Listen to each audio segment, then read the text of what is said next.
our speaker. Oh, okay. So sorry about that. So good morning, or I guess it's afternoon.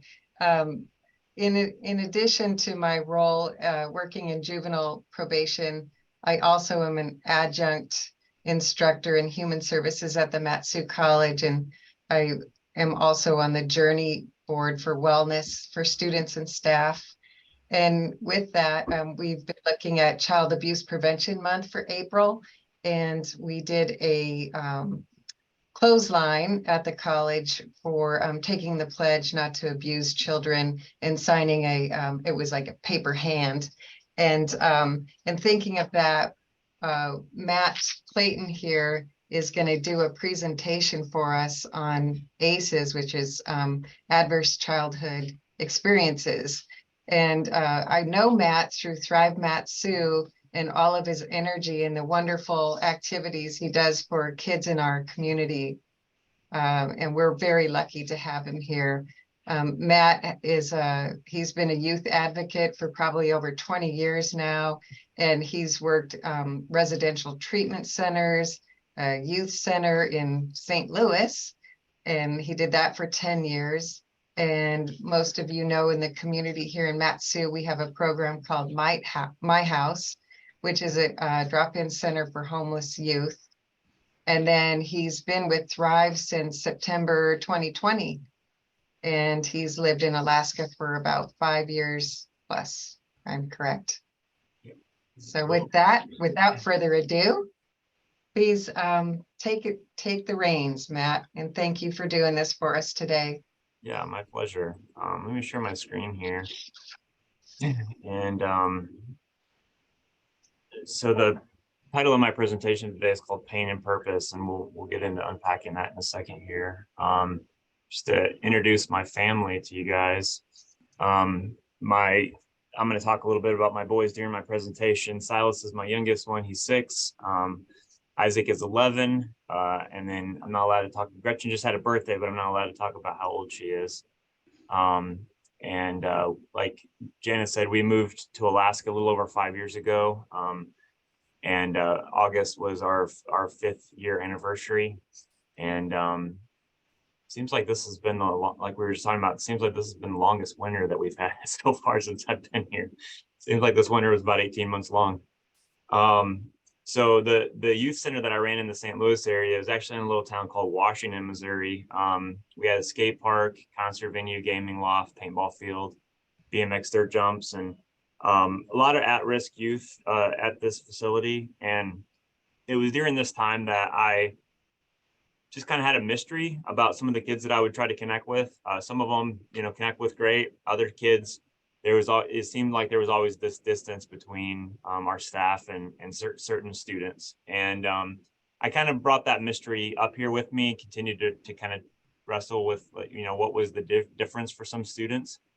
And as Jana mentioned, I've been with Thrive since September 2020.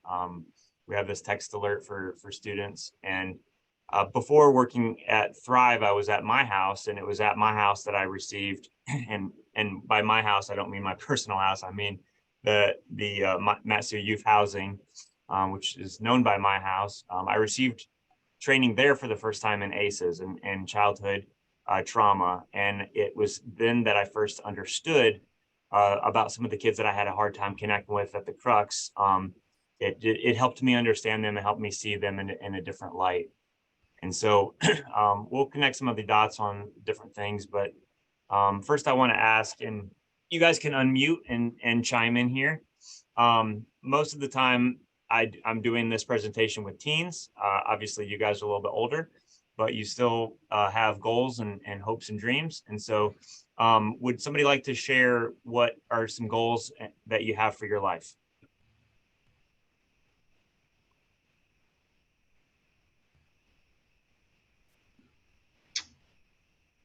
Academically, I would say that personally, my goals would be to earn a bachelor's and possibly even a master's in human services, maybe go into counseling with youth. I haven't quite figured that out yet, whether it's in a school setting or maybe in the foster care system, but but definitely working with, young kids or teenagers in hopes of helping them to get through life a little bit easier. Nice. Wow, that sounds great. We definitely need more people like that in the community. So with getting a master's, going into counseling youth, there's visible obstacles between you and those goals of, like, receiving certain education, certain training, certain credentialing, to be able to achieve that goal. Additionally, there may be unseen obstacles beneath the surface of our life that also can get in the way of us reaching our goals. And so when I'm talking with teens, especially, I talk to them about there's visible obstacles in your way, and there may be these invisible obstacles that you don't even know about, but they can interfere with you reaching your goals if you are not aware of them. And again, we'll come back to that in a second. But what what does bright lights do to our eyes? I usually have a laser pointer with me in my in-person presentations. If you got a laser in your eye, what and it came from an unqualified person like myself, putting a laser in your eye, what could potentially happen to your eyes? You're gonna damage your eye. So yeah, bright lights can damage your eyes. With a trained professional, bright lights can also heal your eyes and treat illnesses and injury. But I'm definitely not a trained professional with shooting lasers in your eye. In the same way, I used to run a concert venue. Loud noises can also damage your hearing. And the the metaphor here, in the same way, painful experiences can have a lasting impression on us. Just like bright lights can damage our eyes, loud noises can damage our hearing. Painful experiences, trauma that we go through in life can leave a lasting impression on us. Now, the good news is something I want to emphasize throughout the presentation today. If you have experienced trauma at any point in your life, hope and healing is possible. You don't have to be stuck in the effects that trauma has given you. And so when we talk about child abuse, you can have effects on the surface, like if a young person is abused, there could be bruising, there could be other injuries on the surface. But the studies of ACEs really talks about how, just like there's effects on the surface, there's also effects beneath the surface and on the heart and the mind and the soul of that young person. And these painful experiences can cause unseen wounds under the surface of our lives. And these unseen wounds can get in the way of us reaching our goals. And so really the focus of my presentation today is to just understand how trauma can impact us and to understand some resiliency pieces so that we can overcome the effects of trauma.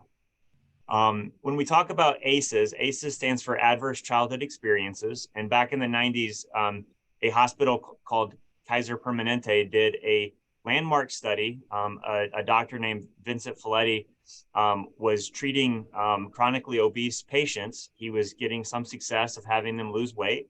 And then when they would come back 6 months, a year later, he would find that many of them had put all the weight back on. And so he was wondering if there was something in their past history that was driving them to overeat. And so he did the first ACEs studies where he asked them to rank themselves 1 through 5 for any of these household dysfunction ACEs, substance abuse, parental separation, mental illness, domestic violence, and criminal behavior. And then again, 1 through 5 for any of these personal trauma ACEs, emotional and physical neglect, emotional, physical, and sexual abuse.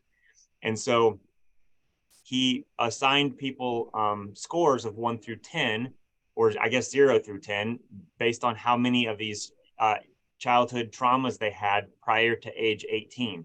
And then he watched them, he monitored their health, through the decades to come, and he found some interesting information. Number one, a third of people have no ACEs, whereas 16% of the population that he polled in that original survey have 4 or more.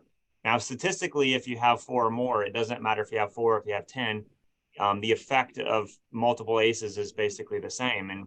And what he found was shocking to him. There was this perfect dose-response relationship between the number of ACEs a young person had and health and behavioral challenges that they had later in life. Now, because I do this presentation for teens most of the time, I don't share. There's about 30 more slides that you can show where, whether it's smoking, alcohol, or even marrying an alcoholic, all kinds of different health and behavioral challenges, your risk goes up the more ACEs that you have.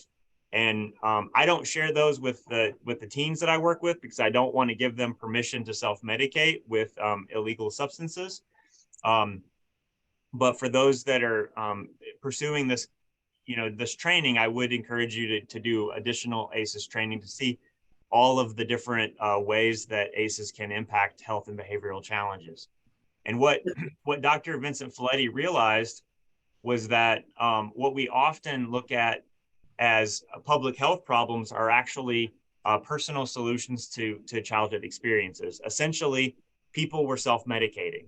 They had this unseen, unhealed trauma in their past, and they were turning to drugs, alcohol, different coping. In the case of his first patients, they were turning to food to numb the pain that they were experiencing. And so again, what I want to encourage you with today is that if you have experienced trauma yourself, you can experience more than just numbing that pain. You can actually experience healing from that pain. And so today, what we're going to look at is brain development, the effects of stress, and then we're going to focus most of the presentation on that hope and healing piece. So this is a scan of different adolescents at different ages. When children are first born, there's very few neural connections. And every time they have a thought, every time they experience something new, different neurons are connected together in neural pathways. I've got a 6-year-old, his neural connections would be all square shaped because he's into Minecraft. And that's what he would be completely in. My 11-year-old, his neural connections would look more like roller coaster tracks because that's what he's obsessed with. And what's interesting is that my 11-year-old is about to go through a process called pruning. When you go through adolescence, it's a process basically summed up with the use it or lose it expression. Have you guys I'm sure you have all heard that it's easier for a toddler to learn a new language than it is for us as we get older, because we're actually capable of hearing and saying syllables that we lose the ability to later in life because we have not ever used those syllables or heard those syllables on a regular basis. And so you actually, as a young person, actually is more impressionable for foreign languages than you are as you get older. And so we're going to, again, connect the dots with some of this with how pruning is affected with ACEs in a second here. But first, I want to talk a little bit about your brain architecture. If you take your hand like this, your thumb represents your amygdala, and then your prefrontal cortex folds down over top of that. Your amygdala is also called your lizard brain. Your prefrontal cortex is also called your wizard brain. And so the wizard brain or the prefrontal cortex, this is the driver's seat where we're supposed to be living our life, where we're supposed to be making executive decisions and directing the course of our life. When we get triggered, when something scary happens or potentially deadly happens, it activates our fight or flight response. The amygdala fires up and takes over. And then your hippocampus is responsible for memory. And so your hippocampus is very closely related to your amygdala so that your memories of dangerous things can automatically trigger your amygdala to fight or flight. And so just as an example of a fight or flight response, my wife and I used to live in the St. Louis area, and we drove down one spring to Florida to do a little camping. And we got in late at night. Florida has something in the summer called dark, and it was super, super dark when we got there. And we set up our tent in the dark, and then I got my headlamp out, and I'm like, hey, I'm a little stiff from riding in the car all day, and I think I'm going to go on a bike ride. And so my wife's like, well, I don't have a headlamp. Can I use your headlamp? And I said, oh, you mean this headlamp that you're always making fun of? You're always telling me that it's dorky. You want this headlamp? And so because I'm not a bitter person, I give her my headlamp. and we're riding. She's in front and I'm behind her, and she's riding along.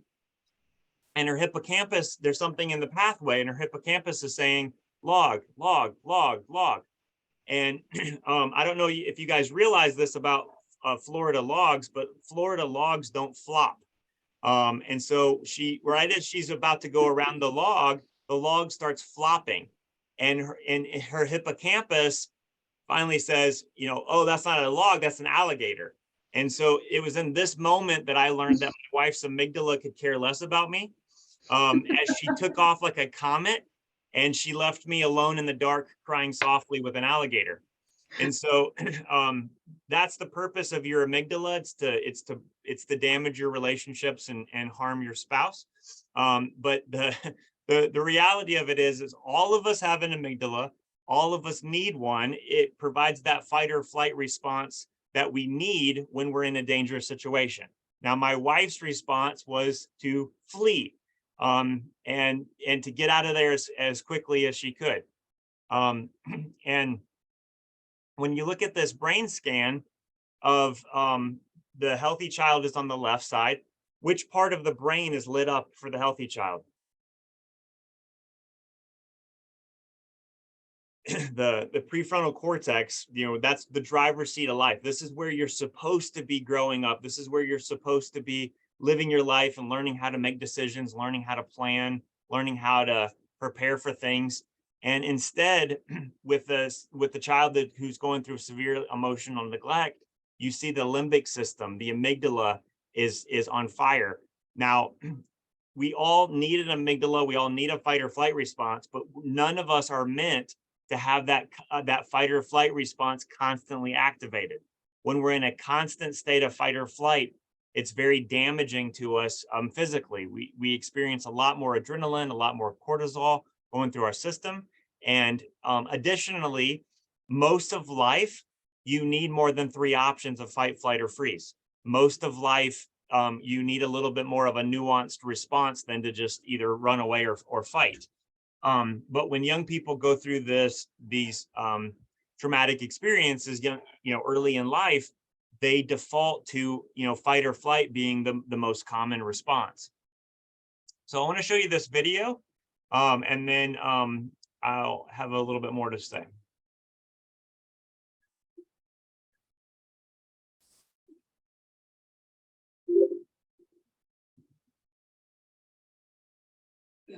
Many scientists believe that the brain did not change after childhood, but it was hardwired and fixed by the time we became adults. But recent advances in only the last decade now tell us that this is simply not true. The brain can and does change throughout our lives. It is adaptable, like plastic. Hence, neuroscientists call this neuroplasticity. How does neuroplasticity work?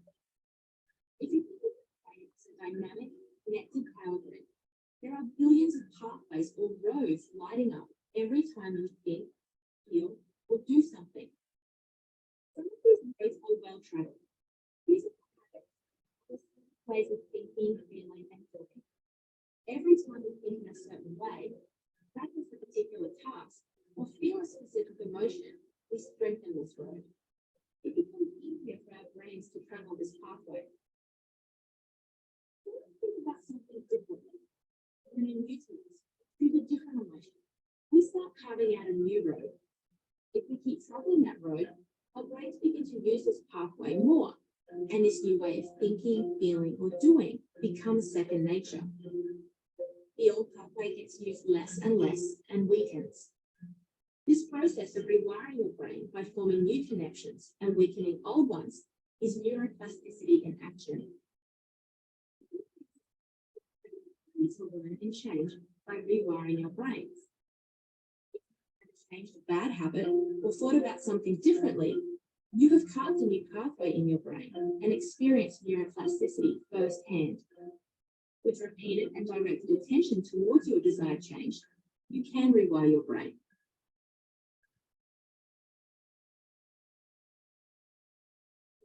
So the main point of that is that we have the ability to hack our brains. And if we're stuck in a rut of that fight or flight response, we can learn new strategies to calm ourselves down and to pick new pathways. And it's more challenging at the beginning to do something new and to think about something in a new way, but it is possible.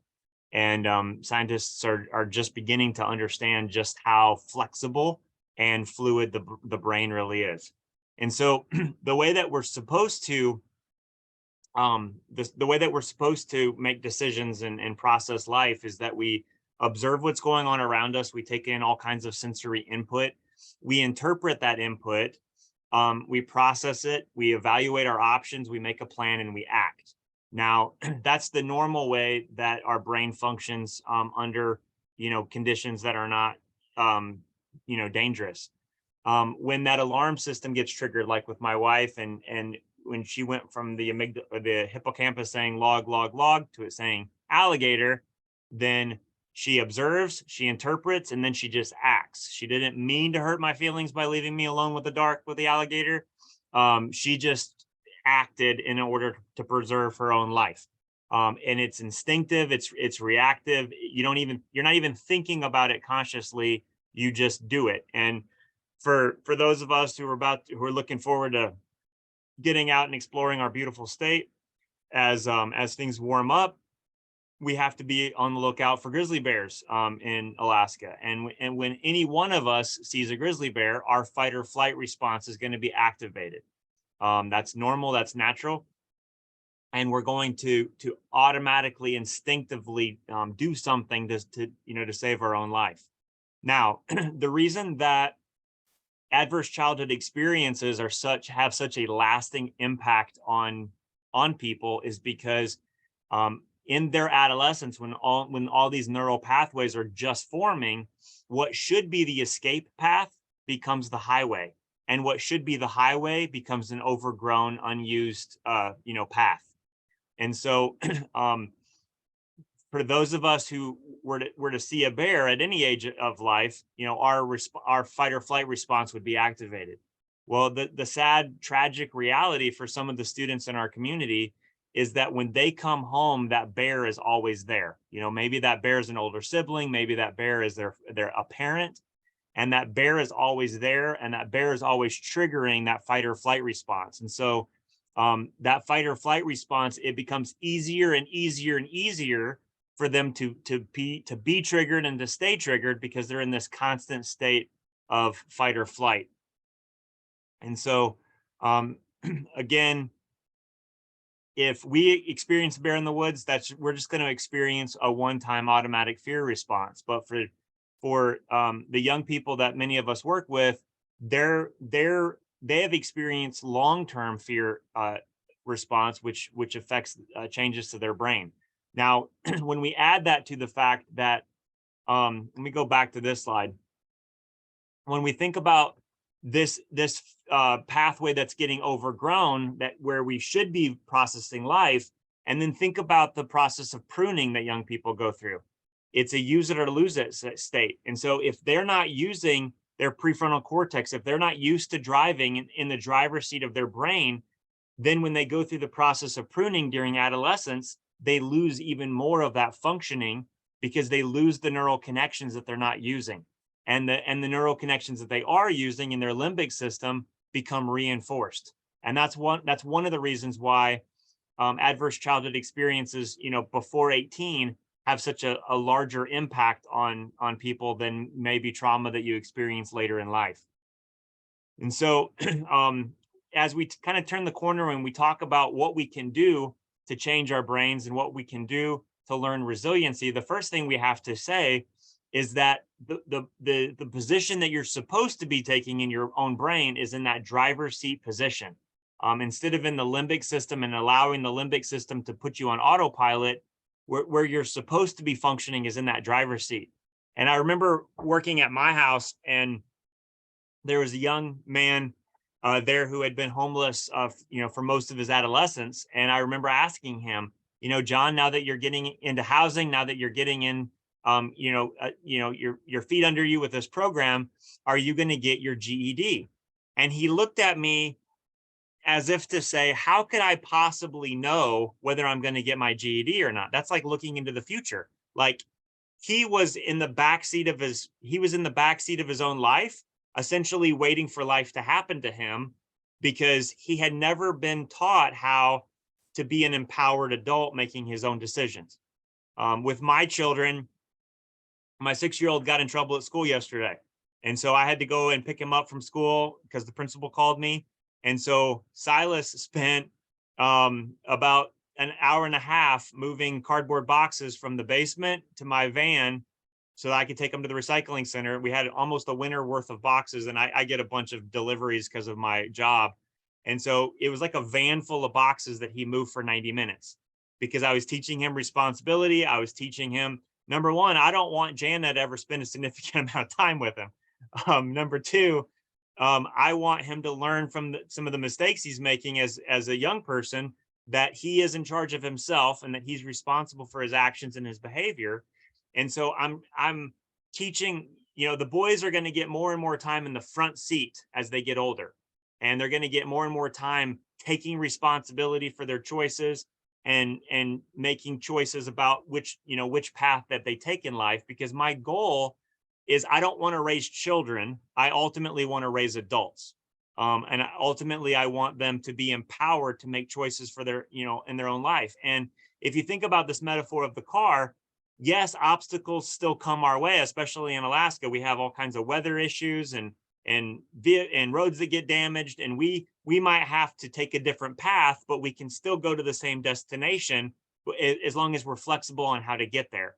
And so the first step is to be an empowered adult in the front seat, deciding where you want to go, deciding who you want to be. That's the first step. And when we think about our childhood and maybe we had some trauma in our background, maybe we think our parents were driving the car, but the reality of it is maybe they weren't. Maybe their addictions were driving. Maybe their trauma was driving. And maybe they were also stuck in a victim mentality where they were not empowered to make decisions on their own. And when we think about preventing child abuse, the most important thing we can do to prevent child abuse is to break any trauma cycles that we're a part of.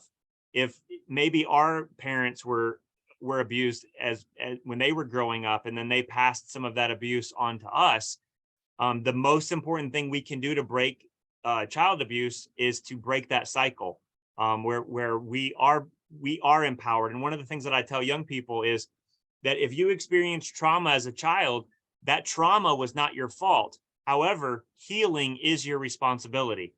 And it is your responsibility to heal, to become more resilient, so that you don't pass that same trauma and that same abuse on to others. I've been using this word resiliency a lot, and to define that, if you think about the material bamboo is incredibly flexible, but when you let it go, it bounces right back to its original shape. And I was surprised. I was watching some documentaries about skyscrapers in Asia, and they actually build the scaffolding around, brand new modern skyscrapers. They build the scaffolding with bamboo because bamboo is so incredibly strong but flexible. And it was just amazing to me that in such a modern age, we still do something with such a primitive material because of the benefits of that material. And so when we think about ACEs, ultimately ACEs attack our self-worth. And when I'm doing this presentation in person, I talk about like there's a line on the ground, and ACEs push us back to this line of complete worthlessness. When you grow up and you're treated like garbage, you're treated as somebody's punching bag, it makes you feel like you're worthless, like that you don't have a vote and that you don't have any worth. And my friend Justin often does these presentations with me. And when Justin was growing up, his ACEs score was a 9. And Justin felt like he was completely worthless. And he was right up against this line where he felt worthless. Now, if you feel worthless, it's a logical thing to do to throw yourself away because you have no worth, you have no value.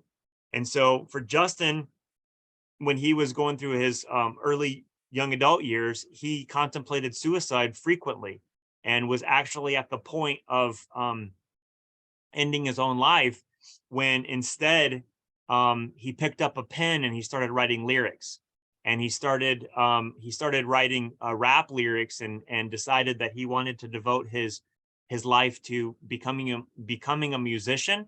And instead of getting lost in his own pain, or destroyed by his own pain, he wanted to invest his pain in his purpose, and help other people through similar challenges.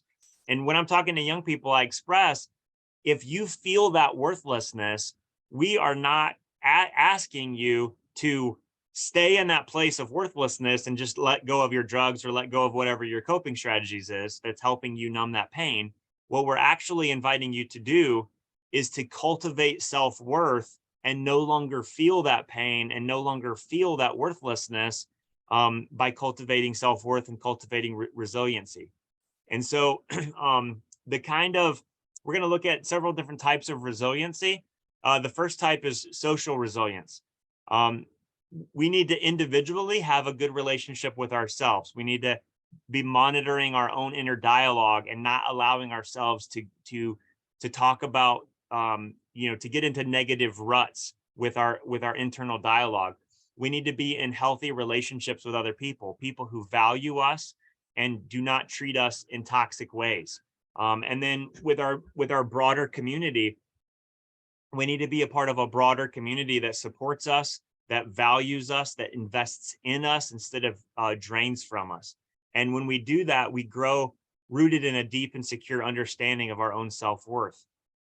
Additionally, we need to practice physical resiliency. If we were stranded on a deserted island, you guys can unmute yourselves and say, if you were stranded on a deserted island, what would your priorities be for survival?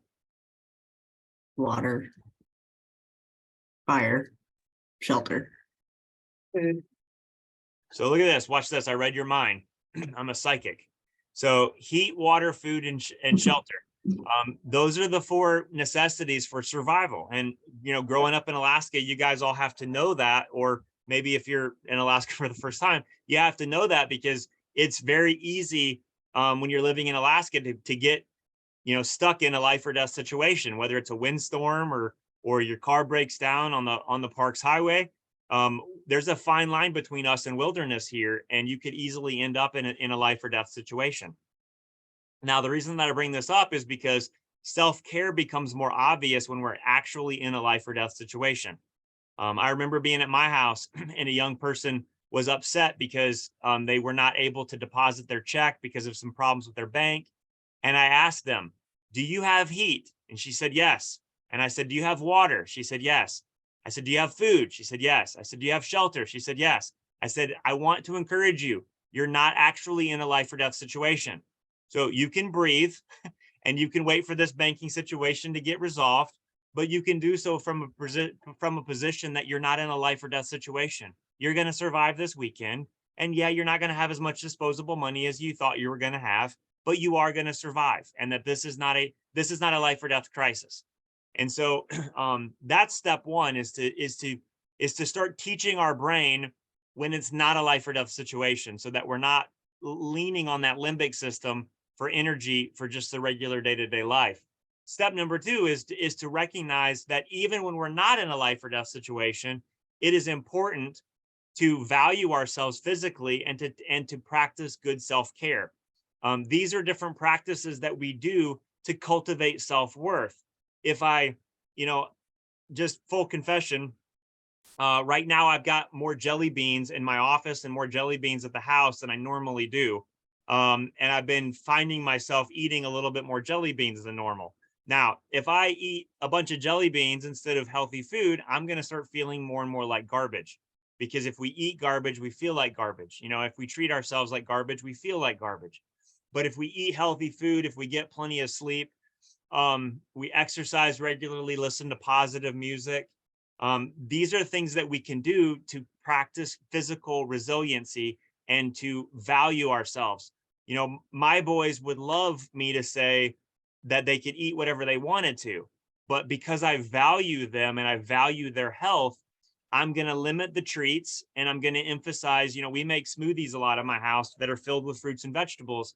and I'm going to encourage them to eat things that are healthy. I'm going to encourage them to get plenty of rest because I want them to feel valued. I want to take care of them. And part of the process of becoming an adult is to learn how to parent ourselves so that we set limits on ourselves and take good care of ourselves. And because when we don't have any sleep and we've been eating garbage, we tend to feel like garbage, and we tend to treat those around us like garbage. Janice helped me out with some of the big events that Thrive does. And on Sunday, the day after my events, like I have to kind of hide from humanity because I'm not a very nice person, and I'm very, very tired. I usually put in about 16 hours, and sometimes I get little to no sleep because I'm just so keyed up. It's hard for me to sleep that night. And so I don't usually go to bed, until very, very late. And then my boys wake me up early, and I tell them, I'm like, please don't try to get something out of me today. I have nothing left. And they do anyway, and they learn the hard way. So mental resilience. I mentioned Isaac, my 11-year-old, loves roller coasters, and when he was 5, I started teaching him how to meditate using this metaphor. And so Isaac grew up with season passes to Six Flags and Adventureland. And so he absolutely loves roller coasters. He's always designing them. He's always watching YouTube videos about them. And so I want you guys to close your eyes, and I want you to imagine that your mind is a roller coaster station. And I want you to imagine every thought that comes into your mind is like a different type of roller coaster that's wanting to take you away with it as you think about that thought. But instead of thinking about that thought, you watch the roller coaster come into the station, you observe the roller coaster, you don't judge it, and you don't get on it. You just let it go right on out the roller coaster station without getting on it. And meditating is simply thinking about our thinking without going to the direction that the thoughts want to take us. We're letting the roller coasters come into the station. The thoughts come into the station. We're not getting on those thoughts, and we're letting those thoughts go right back out of the station. And then you just simply wait for the next thought to come in, and then you let that thought go. I'm 44, so when I meditate, I set a timer for 22 minutes. It's 30 seconds for every year old you are. You want to sit in like a comfortable straight back chair. I like to put on white noise to drown out the screaming boys in the house, and then I just think about my thinking, for 22 minutes. And when you guys can open your eyes, but when you're meditating, you're practicing the fact that I am not my thoughts and I am not my feelings. You're being aware of your thoughts and feelings without letting them steer and guide you. And as each thought comes, we just observe it and let it go. Our thoughts typically focus on the past or the future. Meditation is practice being in the present moment, and moment by moment. Some other things that I do to help myself calm down when I'm meditating is I will tell my brain's different mantras like I am calm, I am safe, I am present. If your limbic system is activated, and just telling yourself I am safe, I am present, like that helps your limbic system to calm down. And so when we think about taking this roller coaster metaphor to another step, which seat would be more emotionally reactive? If you were sitting in the front seat of a roller coaster, or if you were in the control tower, or maybe on the ground on a park bench watching the roller coaster, which one of those experiences would be more emotionally reactive? For sure, on the roller coaster. On the roller coaster. So another story, when my family lived in the Des Moines area, Des Moines, Iowa, we had season passes to Adventureland, and there's a new roller coaster called, I believe it was called the Monster. And my son said, hey, he was only 5 at the time. He's like, hey, will you ride the Monster for me? He wanted to see me ride it because he wasn't tall enough. And so I said, sure. So I get in line, and this was like first thing in the morning. And while I'm in the line, I realized that my normal coping strategy for not being afraid of roller coasters is focusing on how afraid everybody else on the roller coaster is. And I also noticed that I was the only one on the roller coaster. So there was nobody else to focus on. And I'm getting on the front seat, Nobody else is on. It's like 10 in the morning. And my wife and my children and a couple people who have gathered to laugh at my distress have gathered up on the ground. And this thing takes off, and it's like a fighter pilot type, ride with a bunch of loops and everything. And I'm screaming like a kid, and all these people are on the ground laughing at me, because when you're in the front seat of a roller coaster, you're very emotionally reactive. When you're on the ground, there's some distance between you and the ride, and so you're not reacting to it. Think about this as mindfulness.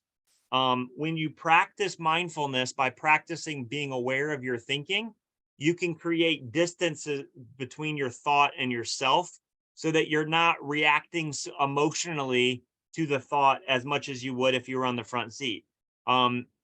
Growing up with attention deficit disorder, I grew up kind of not only just on the front seat of the thought, but kind of leaning forward. And if you guys have ever heard the expression, I think out loud, that's who I was growing up, because I was like processing the thoughts as I was telling people the thoughts. And that's a great way of getting in trouble, by telling people everything you're thinking about.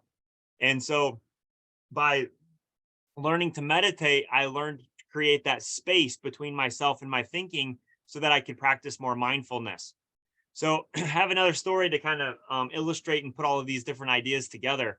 I have this large 15-passenger van that my family bought, and mine doesn't look this pretty. It's a little bit rusty and beat up a little bit. And we bought it to move up here, and we kept it because we were painting houses when we first lived up here. And now I use it for Thrive, to haul toys for Thrive around. And I've got all the seats in storage. So when my family visits, we're able to play tour guide. And when we go to Valdez or Homer or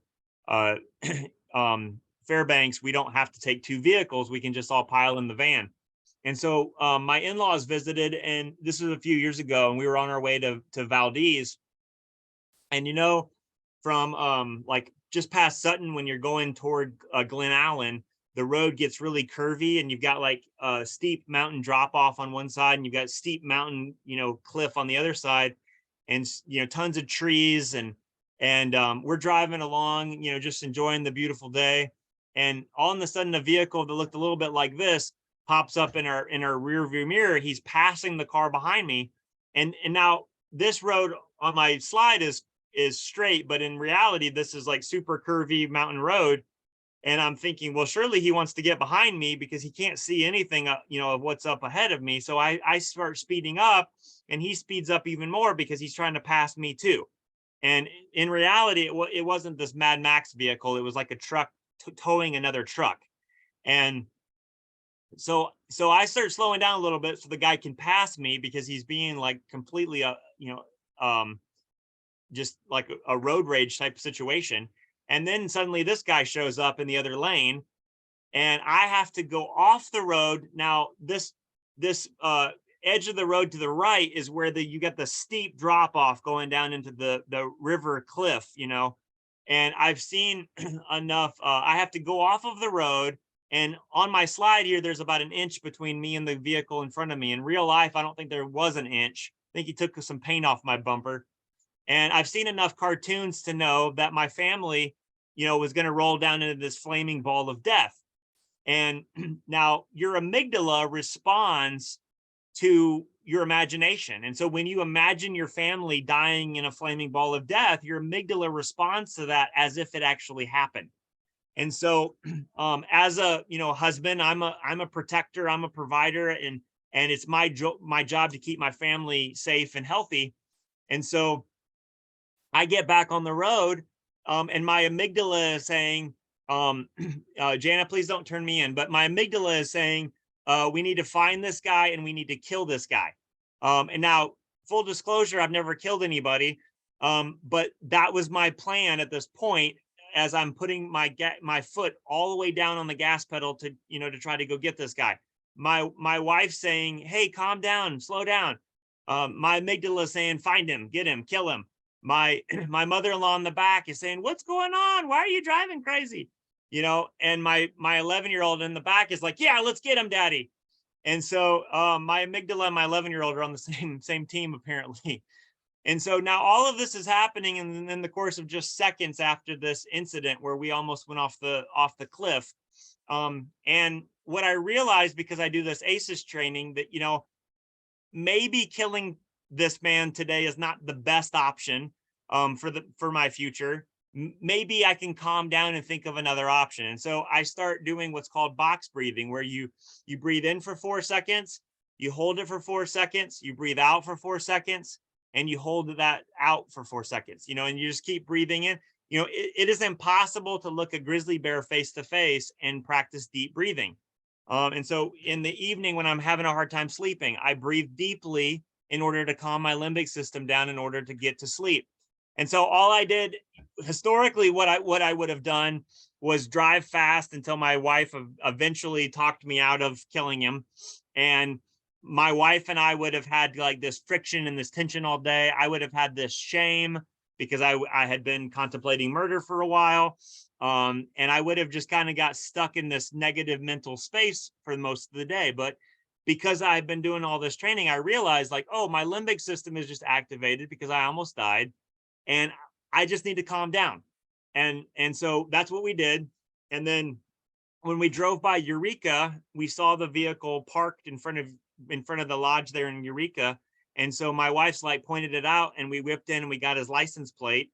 And then because of my connections at my house with Captain Anthony Aprils on the state troopers, I emailed Captain Aprils and I told him the story, and I gave him the pictures of the vehicle.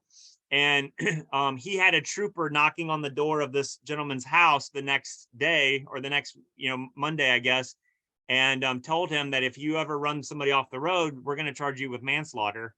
And come to find out, the guy was a commercial driver. And so he also was told that he needs to calm it down or he's going to lose his commercial driving license. And so we still dealt with the situation. We just didn't murder anybody, at least that day. And so I tell that story to tell you guys that, again, all of us get triggered. Being triggered is a normal part of life. Being mature is learning how to recognize when you get triggered and learning how to do the things you need to do to calm yourself down and to make better choices. Because again, fight, flight, or freeze are seldom the best choices for most of life. Most of life needs a more nuanced approach than fighting or running away. And so imagine that your ocean, we're kind of wrapping up here, but imagine that your ocean, that your mind is represented by an ocean. How stormy, how choppy are the waves? You know, is your mind like a calm Caribbean sea, or is your mind like you know, like a churny, stormy northern Alaskan sea that where it's just rocking like crazy? And so if you find that you're really agitated, number one, to restore calmness, number one, we remove the agitators. Number two, we just let time settle things down. I remember going through some traumatic experiences later in life, and I remember asking a mentor, how do I find healing? And his response was, you know, I think healing is going to find you. It's just going to take some time. And when we go through difficult things, we have to remove the things that are agitating us. And then we just have to let things settle down, and time heals some of that agitation. Some of the mind agitators that we experience in life. Now, we cannot avoid all of these all of the time, but we need to have rhythms where after like a big event, we let things calm back down. Stress, trauma, change, drama, fear, busyness. These are different things that stimulate the mind. And for me, one of my rules is I only do one big event a month. I recently broke that rule, and I did a big event 2 weekends in a row. And I had to promise everybody in my life I'll never do that again, because I didn't have that ritual of calming things down after a big push, after a big drive for an event. So other things that we can do to calm our mind down. I mentioned meditation. We can do deep breathing. Exercise also lowers, exercise also lowers cortisol levels. Enjoying nature, positive time with friends and family, creative play. And I'll mention that my doctor recently put me on a medicine, or it's actually a supplement. It's called Cortisol Manager. And if you think that you're having, you could Google symptoms for high cortisol levels, but cortisol is caused from stress and caused from trauma. If you think you might be experiencing high cortisol levels, I would talk to your doctor, because it's been very helpful for my sleep to get on that supplement that helps cortisol. Now, for me, one of the other things that I do is I play with Lego. Me and my boys share a Lego lab where we buy bulk Lego and we clean it and we sort it, and we've got a huge space in our basement where we play with Lego. And so these are some of the things that I make. And the reason that play is so helpful is because it doesn't matter. We need things in our life that doesn't matter to have less stress. These are a couple of the other creations that I've made, that, and I enjoy just the beauty of it. I enjoy the art of it, and I enjoy just the tactile. Like for me, I'm very ADD. And so I need something that's active. I need an active way to rest. I can't rest, passively. And so the final, or one of the final types of resiliency that we want to look at is emotional resiliency. Now, our emotions follow our thinking. And so when we have unhelpful thinking styles, that's going to lead to unhelpful emotions. Some of the unhelpful thinking styles we could have is all or nothing thinking, a mental filter, where we pay attention to certain evidence and we dismiss other. An example of that is if you've ever been car shopping and there's a certain type of car that you're interested in, all of a sudden you'll see that car everywhere, because you're mentally filtering for that car. And like I can set up a mental filter for you today, looking for red cars. And when you drive home, you'll see a bunch of red cars that you wouldn't have noticed, ahead of time. And so when we do that, we can unintentionally program our brain for only looking for the negative evidence, that we're trying to go for. Jumping to conclusions, emotional reasoning, labeling, overgeneralizing.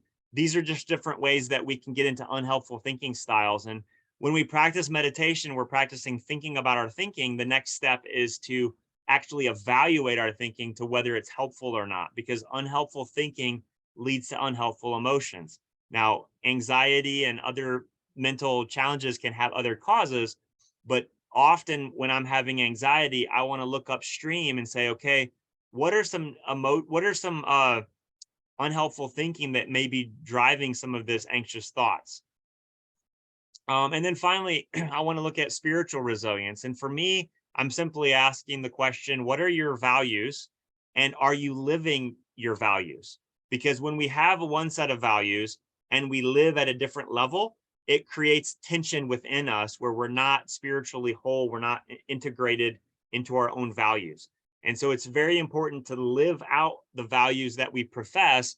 And it's also important to surround ourselves with a community that also supports and encourages our values. If we are around a peer group that lives with a different set of values than what we possess, it's going to create friction and tension between us and ourselves and us and our friends. And so in conclusion, ACEs attack your self-worth. They can leave you in a state where you're feeling completely worthless. Addictions only numb the pain. They do not fix the underlying issue. And my strongest encouragement to you today is that you can do more than just numb the pain. You can find hope and healing. And that hope and healing is found through cultivating self-worth. And then in conclusion, where do you want to go? What do you want to do with your life? What purpose is driving you? If this presentation today has maybe brought some pain to the surface, my invitation to you is to not waste your pain. Find a way that you can invest the pain that you've experienced into other people to help them with their pain. And as an example, our event team for Thrive, we've got 15 people that we employ monthly to work on Thrive events. And many of them have experienced trauma themselves. They've experienced the pain that substance abuse can cause in families. And they're investing their time and energy now into our events because they want to help be there for other young people. And they want to be there because interestingly enough, the difference between tolerable stress and toxic stress that's unbearable. The difference for a young person is simply one adult in their life telling them that they're going to make it through. And so the circumstance is 100% the same. Okay. But when you have a young person that has a role model that is a positive impact on their life, just simply saying, you're going to get through this, you're going to make it. That's the difference between toxic stress and tolerable stress. And so if you have experienced some pain in your life, my encouragement to you would be to jump in the trenches with some students, let them know that you care, and let them know that they're going to make it through it, and find purpose in the pain that you have experienced. So that is the conclusion of our presentation.